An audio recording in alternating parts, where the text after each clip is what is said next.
Let's go. Day 3 of Life Insurance Awareness Month, guys.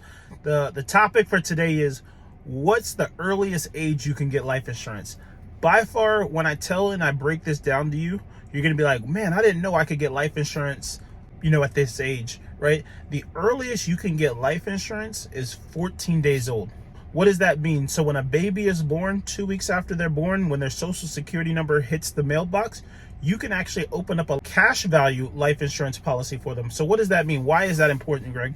Yeah, we're not talking about, the worst things happening when the baby is born. No, I'm talking about how do you use it as life insurance, meaning how do you leverage that as a financial tool for your child as they become older, right? So you have a couple things that benefits you, right? One is age. You're younger, the cost of insurance is as low as it's ever going to be at 14 days old, right? So what does that mean? They're getting a policy at 14 days old that's 100,000, $250,000, $500,000, $1 million, $2 million, right? So what does that mean? Now their premiums is never going to go up, right?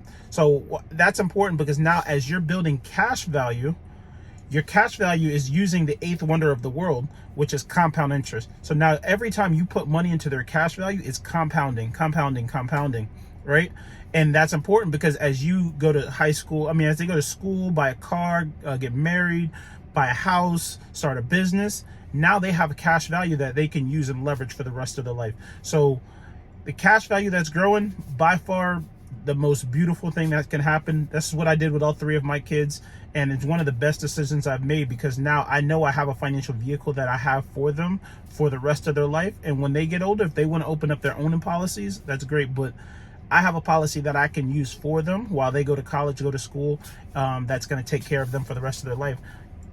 And these things can be set up so strategically. Your kids can have $500,000, $1 million, when they're 35, 45, 55, just depending on how you fund these things the proper way. But 14 days, remember, don't forget it. If you want to learn how you can get a policy for your kids, your godkids, your nieces, your nephews, your cousins, while they're young, while they're healthy, DM me. I'll show you how to get a policy for yourself, for them, so that way everyone can be protected and your legacy will always live on. God bless.